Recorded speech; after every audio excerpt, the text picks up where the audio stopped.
안녕하세요. 천안 알콜 아저씨예요. 제 채널에서 천안 알콜 아저씨라고 한다면은 이제 음주와 관련되어 가지고 무례한 행동을 했거나 아니면은 뭐 범죄를 저지른 거죠.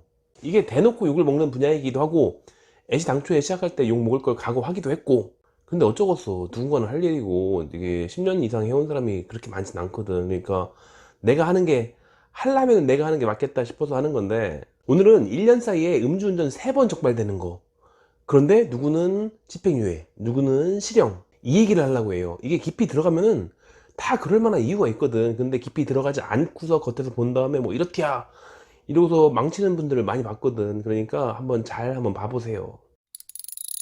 저는 항상 음주와 관련되어 있는 뉴스를 보게 돼요. 아니, 여러분들도 다 똑같이 보지, 똑같이 보는데 제 눈에는 들어오고 여러분들 눈에는 안 들어오는 거죠. 관심이 없을 테니까. 근데 저는 십몇 년 동안 계속 봐왔단 말이에요. 제일 충격적이었었던 게 한 2년 전인가, 그때 창원 쪽에서 가라로 진단서를 써줬던 정신과 의사, 그게 제일 기억이 남죠.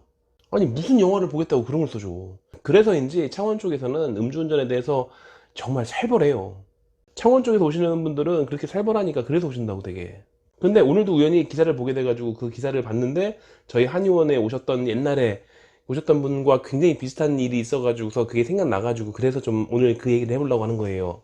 1년 이내에 음주운전을 3번을 했다. 당연히 실형 살겠죠. 그 감옥 가겠지 아마도. 그게 뉴스에서 본 게 아마 대구일 거예요. 대구에 있는 20대 젊은 처자인데 음주운전을 1년 동안 3번을 한 거죠. 1년 동안 3번 했다는 얘기는 그 중간에 한 번은, 최소한 한 번은 무면허도 꼈겠죠. 당연히 감옥 갔죠. 풀어주면 또 할 거 아니야. 근데 저한테 이전에 오셨던 분 한 분은 그렇게 그랬어요. 1년 동안 3번 음주운전을 했어. 근데 그분은 안 갔어요. 그분은 집행유예를 끝났어요. 야, 네가 뭐 그 음주운전 양형제로 그런 거 써준다고 하더니만 그 얼마나 잘 써줬길래 그렇게 할 수 있냐? 아니지, 내가 한 게 아니지. 변호사님이 한 거지. 제가 하는 일은 음주를 하고서 어떤 사고를 쳤을 때, 재판에 갈 만한 그런 사건이 생겼을 때, 근데 그 사람이 술 먹고 한 짓이니까 술 먹고 어떤 잘못을 하는 그런 경향이 있는 건지, 그리고 그에 대해서 진단을 하고 이 사람이 정신병이 있는지 없는지, 이게 알코올 의존증은 정신병이니까, 그리고 그 진단에 맞는 치료를 하고, 그 치료를 하면서 그 사람의 성실성과 그리고 그 치료에 대한 평가와 이런 것들을 해가지고 적어주는 거, 그게 제가 하는 일의 전부예요. 그러니까 이 전체적인 과정을 어떤 의사나 한의사가 본다고 할지라도 그에 대해서 꼬투리를 잡을 수 없게끔 그렇게 객관적인 내용을 쓰는 것들이 제가 하는 일이에요. 제가 신경 쓰는 것들은 일반적으로 검사나 아니면 판사나 아니면은 상대방 피해자가 있다면 그 피해자가 고용한 변호사나 그 누가 본다고 할지라도 뭐라고 책 잡을 수 없는 것들, 그런 치료 과정을, 그런 걸 남기는 게 제가 하는 일이에요. 그 일을 13년째 해오고 있지만 제가 재판하는 게 아니잖아요. 누가 봐도 징역 갈 것 같이 생겼는데 그거를 집행유예를 만들어주는 거는 변호사죠. 근데 아니, 1년에 음주운전을 3번 했는데 그걸 어떻게 막아? 잘 막기 힘들죠. 대개는 조건이 있어요. 어떤 조건을 만족하고 있고 그 조건을 제대로 어필할 수 있는 실력 있는 변호사가 있고, 이런 것들이 중요한 거죠. 그러니까 그분 얘기를 해보자면은 그럴 만한 이유가, 납득할 만한 이유가 있어요. 물론 이제 음주운전만 했다면은 무조건 뭐 살인 뭐 미수라든지 뭐 그래서 욕하는 분들도 있긴 하지만, 들어보면은 뭐 그럴 만한 사연이 있는 경우도 있다고. 음주운전을 1년 동안 3번을 했는데 판사님이 풀어줬을 때는 다 이유가 있는 거겠죠. 그래서 그분은 하루아침에 남편과 아들을 잃었어요. 그러니까 부자들끼리, 그 부자지간에서 엄마하고 딸을 놔두고서 그냥 남자들끼리 캠핑 간다고 즐겁게 가가지고 있는데, 그날 하필이면은 예상치 못했던 폭우가 쏟아져가지고 물이 넘쳐가지고 쓸려갔어. 하루아침에 아들을 잃고 과부가 됐어. 그 정신적 충격을 그 어떻게 버텨? 그래서 버틸 수 없는데, 근데 딸은 또 있잖아. 딸이 있으니까 꼭 정신 부여잡고서 간신히 버티고 있었단 말이에요. 그걸 버틸 수 있겠어요? 일반적으로 버티기 힘들지. 물론 강인한 분이니까 어느 정도 버텼겠지만, 그냥 버티기 힘들다 보니까 술을 마시기 시작했어요. 제가 진단했을 때는 알코올 중독은 아니었어요. 알코올 중독까지 간 게 아니라, 마치 육체적으로 몸이 아프면은 진통제를 먹으면서 그렇게 통증을 가려서라도 하루하루를 버티려고 하는 것처럼, 그분은 육체적인 통증이 아니라 정신적인 통증이 있으니까 그거를 어떻게 가라앉혀야 될까를 고민하다가 술을 드시기 시작한 거죠. 근데 애는 키워야 되니까 과음을 하는 건 아니지만 맨정신에 오고 싶진 않아가지고 그냥 퇴근하고서 술 한잔 자기 혼자 혼술하고 그러고서 집에 온단 말이지. 자기 딸은 다행히 그 근처에 친정엄마가 있으니까 친정엄마한테 맡겨놓고 술 한잔하고 들어오고, 이거를 반복했어. 그게 계속 반복되다 보니까 뻔한 스토리 있잖아요. 대리운전이 안 와서, 택시가 안 잡혀서. 그래서 한 번 했네. 물론 이제 그 전에 몇 번 더 했겠지. 뻔하지 뭐. 이런 거를 계속 수차례 하다 보니까 그 중에 3번이 걸린 거예요. 걸릴 때는 그냥 걸리간? 이미 무면허로 걸린 거잖아요. 음주운전 하면은 면허증을 뺏기거든. 면허증을 뺏긴 상태에서 음주운전을 또 했으니까 얼마나 커. 근데 그 상태에서 또 음주운전 했으니까. 그래서 3번째 됐을 때는 이분이 알코올 중독은 아니라고 했잖아요. 그러니까 3번째 걸렸을 때는 이게 심상치 않다는 걸 본능적으로 잘 아셔가지고, 그래서 바로 변호사를 고용했어요. 그때 변호사의 조언은 지금 굉장히 길게 남아있을 테니까, 굉장히 오랜 싸움이 될 테니까 지금 정신과 치료를 당장 시작하고, 그리고 금주 클리닉 따로 하고 있으라고. 그래서 그분이 남편과 아들을 잃은 그 마음의 그 상처는 그 정신과를 계속 다니셨어요. 꽤 오랜 기간 동안에. 그리고 여기도 꽤 오랜 기간 동안에 금주 클리닉 했단 말이지. 그러니까 다행히 이게 급성 알코올 중독으로 갔냐 마느냐 그런 상태에서 오신 거예요. 다행히 단 6개월이면은 알코올 중독자가 되는 거 간단해요. 그래서 그분은 굉장히 오랜 기간 동안 계속 그 준비를 해가지고 정신과 치료도 마찬가지고 여기 치료도 마찬가지고 계속 꾸준히 왔어요. 그래서 결국에는 집행유예.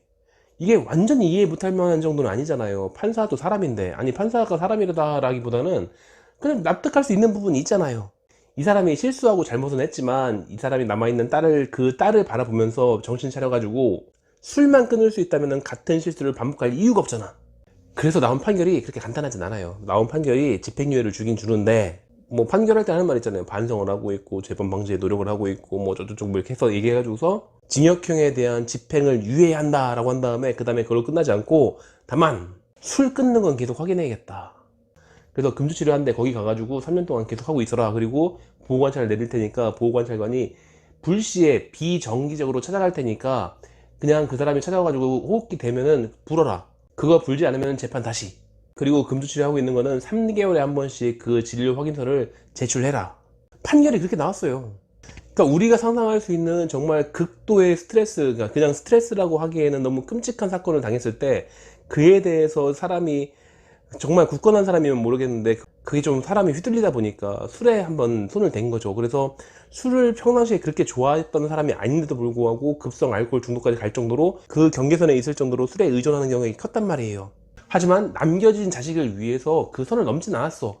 대표적으로 만취까지 가잖아요. 술을 마시긴 마시되 다음날 출근해야지 돈을 벌 테니까, 내가 돈을 벌어야 내 딸을 먹여 살릴 수 있으니까, 그러니까 또 출근하기 위해서 술을 중간에 끊는 거지. 그거는 알코올 중독자들의 일반적인 반응이 아니에요.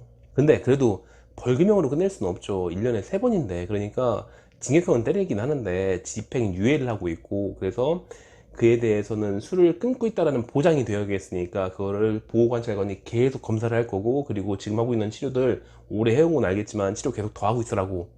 그러니까 여러분이 뉴스에서 한 줄 보는 사연에는 여러 가지가 녹아 있는 거예요. 여러분들이 만약에 그거를, 그분도 아마 뉴스에 나왔을지도 모르지. 왜냐면 비슷한 뉴스를 봤거든 내가.